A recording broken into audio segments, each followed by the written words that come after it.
Welcome back my channel. আজকে আপনাদের সাথে নতুন একটি ভিডিও নিয়ে হাজির হয়েছি। আমি মোহাম্মদ শরীফুল ইসলাম। আজকে আলোচনা করব একজন কোয়ালিটি ম্যানেজারের দায়িত্ব কর্তব্য। গার্মেন্টস ফ্যাক্টরিতে একজন কোয়ালিটি ম্যানেজারের কী ধরনের দায়িত্ব কর্তব্য আছে এই ভিডিওর মাধ্যমে আপনারা জানতে পারবেন। আপনারা যারা গার্মেন্টসে কোয়ালিটি কন্ট্রোলার হিসেবে চাকরি করতেছেন বা ইনচার্জ হিসেবে বা অ্যাসিস্ট্যান্ট ম্যানেজার হিসেবে চাকরি করতেছেন, তারা হয়তো মনে করতে পারেন আপনি তো সারা জীবনই কোয়ালিটি কন্ট্রোলার, ইনচার্জ এবং অ্যাসিস্ট্যান্ট ম্যানেজার হিসেবে চাকরি করবেন না। একটা সময় তো আপনাকে অবশ্যই কোয়ালিটি ম্যানেজারের দায়িত্ব নিতে হবে। তো সেই কোয়ালিটি ম্যানেজারের দায়িত্বটা আপনি যদি ভালো করে বোঝেন, তাহলে কিন্তু আপনার কেরিয়ার বিল্ড আপ করার জন্য সহজ হবে। আপনার কর্মক্ষেত্রে আপনি ওইভাবে কাজ করবেন। আর কোয়ালিটি ইনচার্জ হিসাবে অথবা কোয়ালিটি অ্যাসিস্ট্যান্ট ম্যানেজার হিসাবে আপনি হয়তো কোথাও চাকরি করতেছেন, অন্য কোনো প্রতিষ্ঠানে হয়তো আপনি ম্যানেজারের ইন্টারভিউ দিতে যাবেন। তো ওই সময়ে ওইখানে কিন্তু আপনাকে কোয়ালিটি ম্যানেজারের যে দায়িত্ব কর্তব্যটা আপনাকে জিজ্ঞেস করা হবে। তো আপনি যদি ওইখানে ভালো করে প্রেজেন্ট করতে পারেন, তাহলে কিন্তু আপনার চাকরি হওয়ার সম্ভাবনা থেকে যায়। তো আজকের এই ভিডিওর মাধ্যমে আপনি জানবেন একজন সাকসেসফুল কোয়ালিটি ম্যানেজারের রিয়েল যে দায়িত্ব কর্তব্যটি, এটি জানতে পারবেন।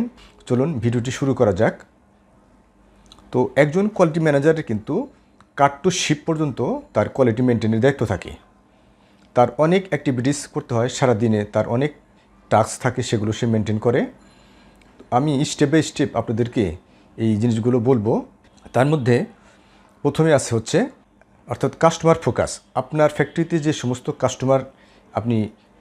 কাস্টমার নিয়ে আপনি কাজ করতেছেন, তাদের কি রিকোয়ারমেন্টস আছে সেগুলো আপনার প্রথমে ভালো করে বুঝতে হবে।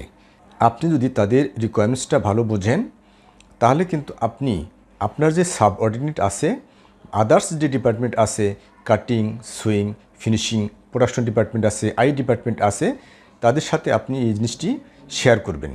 কাস্টমারের রিকোয়ারমেন্টসটি আপনি তাদেরকে জানাবেন, তাদের সাথে আলোচনা করবেন যে আমার কাস্টমার এই ধরনের তাদের রিকোয়ারমেন্টস আছে। আপনি যা ইচ্ছা তাই করতে পারবেন না, তাদের রিকোয়ারমেন্টস অনুযায়ী আপনার কাজ করতে হবে। আর এটি হচ্ছে যে আপনার টিকিউএম যে প্রিন্সিপালস আছে বা ISO 9001-এর যে QMS প্রিন্সিপালস আছে, তার 1 নম্বর প্রিন্সিপাল হচ্ছে কাস্টমার ফোকাস। যাই হোক, তারপরে আপনি সেই অনুযায়ী অর্থাৎ কাস্টমারের রিকোয়ারমেন্ট অনুযায়ী ফিলিপ ক্রসবি যে প্ল্যান আছে, অর্থাৎ কোয়ালিটি প্ল্যান, কোয়ালিটি কন্ট্রোল এবং কোয়ালিটি ইমপ্রুভমেন্ট, এটা আপনাকে ডেভেলপ করতে হবে। অনেক সময় দেখা যায় একজন কোয়ালিটি ম্যানেজার স্ক্রিপ্ট ব্রোকিং নিয়ে দৌড়ায়। আসলে এটা কোনোভাবেই ঠিক না। একজন কোয়ালিটি ম্যানেজার তার অনেক দায়িত্ব কর্তব্য থাকে একটা ফ্যাক্টরিতে কোয়ালিটি মেনটেন করার জন্য। যাই হোক, আমরা ওদিকে না গেলাম। তারপরে সকালবেলায় একজন কোয়ালিটি ম্যানেজার ফ্যাক্টরিতে আসার পরে সে একটা মর্নিং মিটিং করবে। সেই মর্নিং মিটিংটা হচ্ছে যে QC সার্কেল অ্যাক্টিভিটিস, যেটি জাপানে সারা দেশব্যাপী সকালে হয়ে থাকে ফ্যাক্টরিতে। QC সার্কেল অ্যাক্টিভিটিস নিয়ে আমার একটি ভিডিও আছে, অলরেডি আমি আপলোড করব, আপনারা দেখে নেবেন।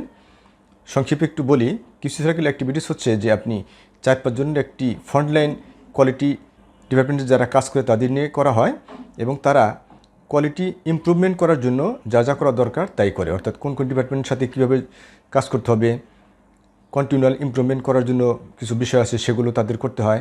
আগের দিন কী প্রবলেম হয়েছে সেগুলো কীভাবে সমাধান করা হয়েছিল, আর যেন ওই প্রবলেমগুলো না হয়, এগুলো নিয়ে তারা আলোচনা করে। একজন কোয়ালিটি ম্যানেজার সকালবেলায় QC সার্কেল অ্যাক্টিভিটিস মিটিং করবে।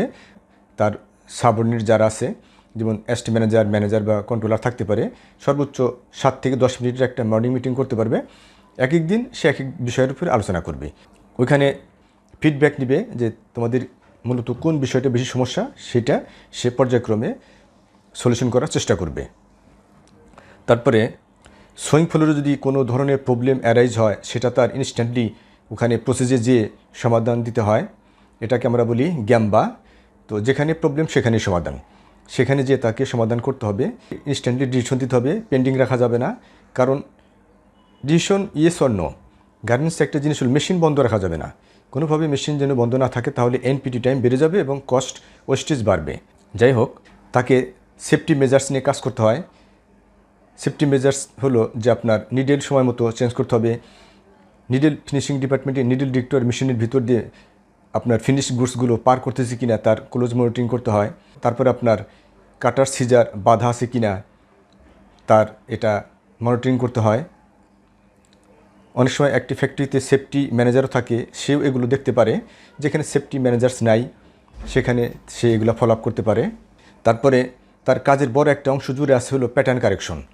তো ঠিকমতো ওয়্যার হাউসে বন্ড ওয়্যার হাউসে ফেব্রিক নিষ্পেষণ করছে কিনা, তারপরে এসকিউনেস বোয়িং চেক করছে কিনা, সিঙ্কেজ টেস্ট সময় মতো ভালোভাবে কোর্স করেছে কিনা, সে অনুযায়ী সেই সিঙ্কেজ টেস্ট রিপোর্ট নিয়ে সে প্যাটার্ন কারেকশন দিবে।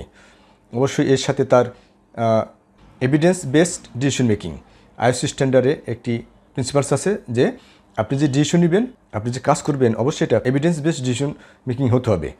অর্থাৎ আপনাকে যে সাইড সিটের মেজারমেন্ট, বিফোর ওয়াশের মেজারমেন্ট, আফটার ওয়াশের মেজারমেন্ট, এগুলো ভালো করে ফেব্রিকেশন এগুলো ভালো করে কনসিডার করে আপনাকে প্যাটার্ন কারেকশন দিতে হবে। আচ্ছা, তারপরে আপনার কমিউনিকেশন, আইএসও স্ট্যান্ডার্ড এবং টিকুয়েল প্রিন্সিপালসে কিন্তু কমিউনিকেশন একটা প্রিন্সিপালস আছে।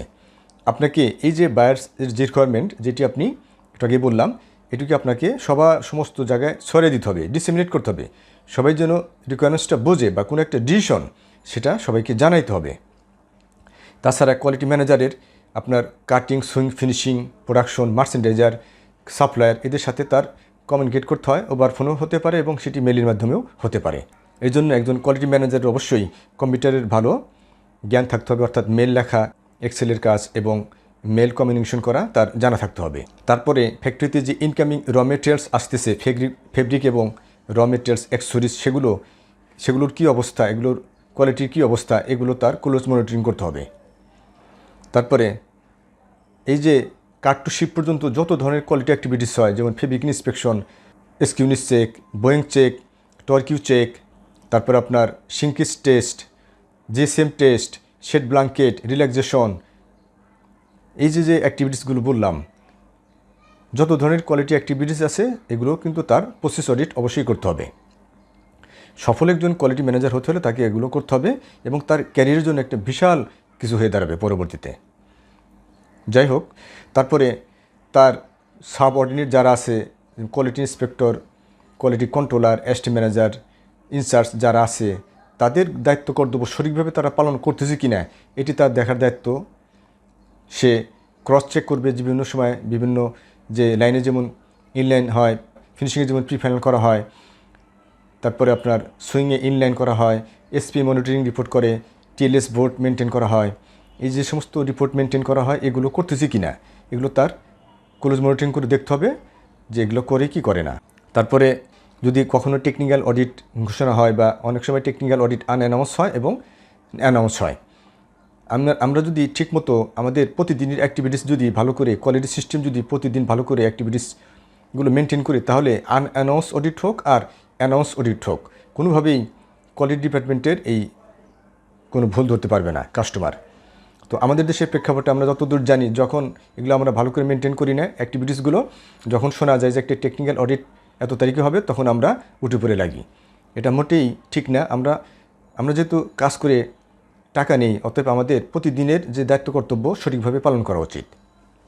যাই হোক, তার যে লোকগুলো আছে সেগুলো কিন্তু তারা কিন্তু অবশ্যই সবাই সমান যোগ্যতা সম্পন্ন নয়। এর মধ্যে যে যারা কম যোগ্যতা সম্পন্ন আছে, যাদের একটু ক্যাপাসিটি কম আছে কাজ করার, তাদেরকে নিয়ে ট্রেনিং অ্যান্ড ডেভেলপমেন্ট করতে হবে।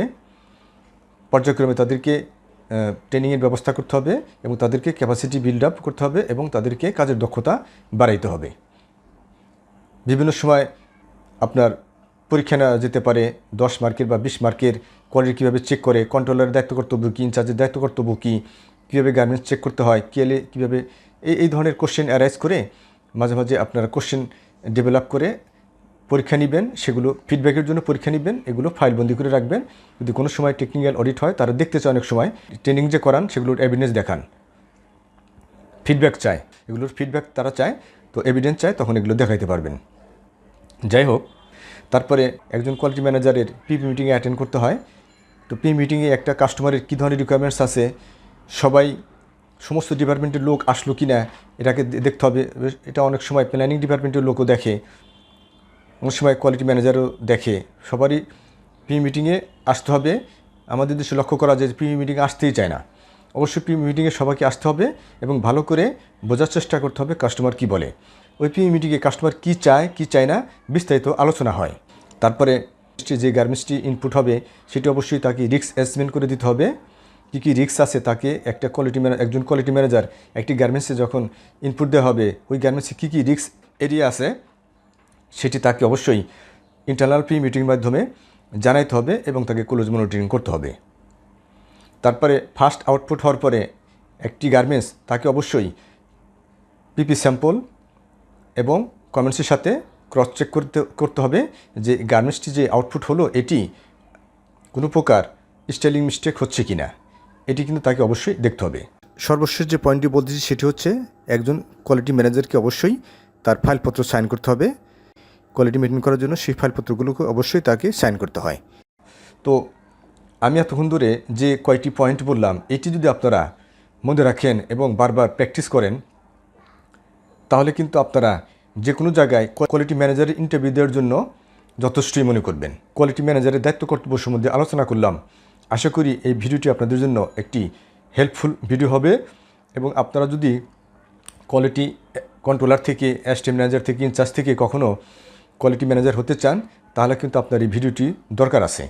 প্রকৃত একজন কোয়ালিটি ম্যানেজারের সফল এবং প্রকৃত একজন কোয়ালিটি ম্যানেজারের যে মেন যে দায়িত্ব কর্তব্য এটি আমি আলোচনা করেছি। তো এর বাইরেও আরও অনেক ছোটোখাটো বিষয় আছে যেগুলো আসলে এত কিছু বলা সম্ভব না। তো আলোচনাটা যদি ভালো লেগে থাকে অবশ্যই আপনারা কমেন্ট শেয়ার করবেন এবং অন্যদেরকে জানার সুযোগ করে দিবেন। পাশে থাকে বেল আইকনটি প্রেস করে দিবেন যাতে অন্যরাও দেখতে পারে। তো আমার এই চ্যানেলটিতে আমি কোয়ালিটি ম্যানেজমেন্ট রিলেটেড যত ধরনের ভিডিও আছে পর্যায়ক্রমে আপলোড করতেছি। TQM, ISO 9001, 2015, QMS, lean six sigma সম্পর্কিত, তারপরে লিন ম্যানুফ্যাকচারিং যত ভিডিও আছে, যত কোয়ালিটি টার্ম আছে আমি পর্যায়ক্রমে আপলোড করতেছি এবং রিয়েল বস্তুনিষ্ঠ ইনফরমেটিভ ভিডিও আমি আপলোড করে থাকি। আপনারা আশা করি এই ভিডিওগুলো দেখবেন এবং আপনাদের প্রতিষ্ঠানে আপনারা কাজে লাগবে। তো কথা আর বাড়াবো না, আজকে অনেক কিছু বলেছি। আজকে আলোচনা এই পর্যন্তই। সবাইকে ধন্যবাদ।